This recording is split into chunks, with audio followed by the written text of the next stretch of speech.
네, 아무리 힘들고 지갑 안 열어도 그래도 지갑 열어야 됩니다. 필요한 건 사야 되니까요. 그렇게 소비를 하는데 그 소비자들의 권리 잘 못 찾아주는 경우가 많죠. 걱정하지 마십시오. 생생플러스 한국소비자원과 함께 똑똑한 소비 생활에서 그 팁, 대응 방법 알려드리고 있습니다.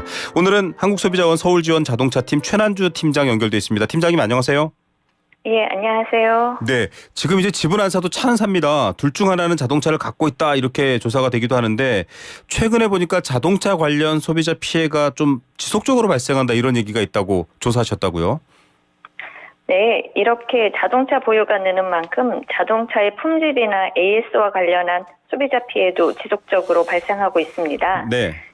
2020년부터 2022년까지 최근 3년간 한국소비자원에 접수된 자동차 관련 피해구제 신청은 총 1,458건입니다. 네.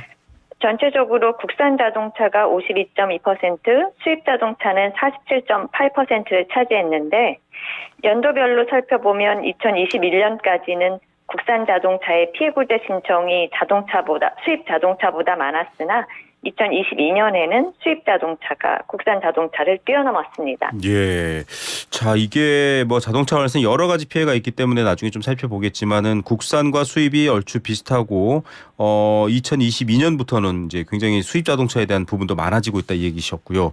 피해 구제 신청 접수는 얼마나 되고 있습니까?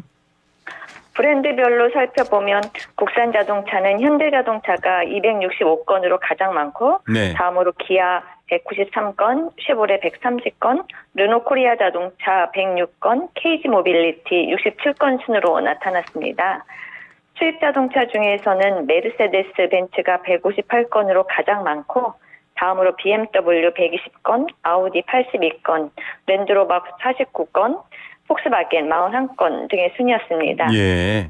반면 최근 3년간 신규 등록된 자동차 10,000대를 기준으로 살펴보면 네. 국산차 중 쉐보레가 7.4건으로 가장 많고 이어 르노코리아 자동차 5.2건, KG 모빌리티 3.2건, 현대자동차 및 기아 각 1.2건 순으로 나타났습니다. 네. 수입 자동차는 랜드로버가 44.0건으로 가장 많고 혼다 19건, 포드 15.2건, 지프 13.7건, 아우디 11.3건 등의 순이었습니다. 예, 뭐 많이 팔면 많을 수 있기 때문에 10,000대를 기준으로 봤을 때는 지금 방금 설명해 주신 기준이다 이렇게 이해하시면 될 것 같습니다. 그럼 보통 문제가 있으면 소비자와 합의를 하거나 문제를 해결해야 되는데 그런 합의율 현황은 어떻습니까? 전체 신청건 중 소비자와 사업자 간에 수리, 교환, 환급, 배상, 계약이행 등 피해 회복에 합의한 건의 비율을 살펴보면 최근 3년간 평균 56.3%로 나타났습니다. 네. 합의율은 랜드로버가 68.2%로 가장 높았고 다음으로 르노코리아 자동차, BMW 순으로 높았습니다. 예, 그래도 56% 소비자가 불편을 느끼고 피해를 명확하게 입은 거라면 100%다 합의해주면 좋을 것 같은데요. 자, 주요 피해 사례들 좀 알려주셔야 될 것 같습니다. 어떤 피해들입니까? 자동차 피해구제 사건을 유형별로 살펴보면 품질 관련 내용이 59.5%로 가장 많았고 이어 AS 관련 25.7%, 계약 관련 14.3%였습니다. 네. 품질 관련해서는 오작동 및 작동 불량이 가장 많고 AS 관련은 무상 수리 요구 및 수리비 환급 요구, 계약 관련은 계약 불이행이 가장 많았습니다. 예, 좀 보통은 품질 관련된 내용이고 AS도 있고 이거 뭐 계약 관계상 안 지켰네 이렇게 제기되는 부분도 얘기해 주셨는데 구체적인 사례를 좀 말씀해 주시면 이해가 쉬울 것 같아요. 첫 번째 사례는 엔진 소작된 차량의 무상 수리 요구건입니다. 네. 소비자 A씨는 자동차의 엔진이 멈춰 서비스센터 입구했는데 사업자는 엔진 보증 기간 이내이지만 소비자가 엔진 오일의 용량 및 교환 주기 등을 준수하지 않은 과실로 엔진이 소착된 것이라며 보증 수리를 거부하였습니다. 네.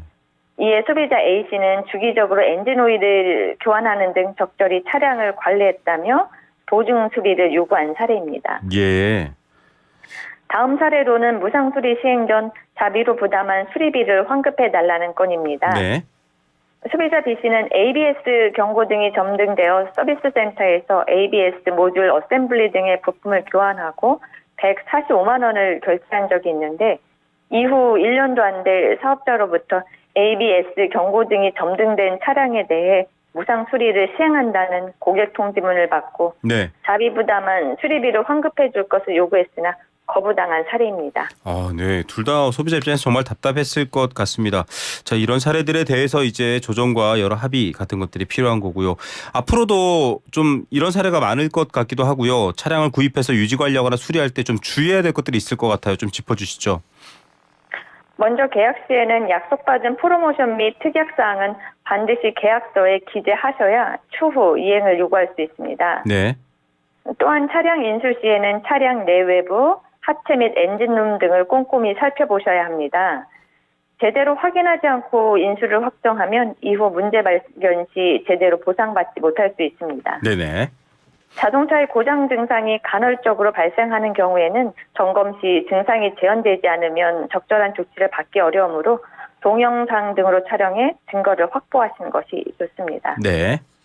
마지막으로 수리 시에는 반드시 점검 정비 견적서와 명세서를 교부받으셔야 이후 하자 관련 문제 시 중요한 판단 근거 자료가 될 수 있습니다. 네, 잘 확인하시고요. 또 잘 기록해 놓으시고 여러분들 이렇게 좀 차량 관리를 하셔야 문제가 생겼을 때 제대로 보상 합의 받을 수 있다 이런 얘기였던 것 같습니다. 오늘 말씀 여기까지 듣겠습니다. 감사합니다. 네, 감사합니다. 한국소비자원 서울지원 자동차팀 최난주 팀장이었습니다.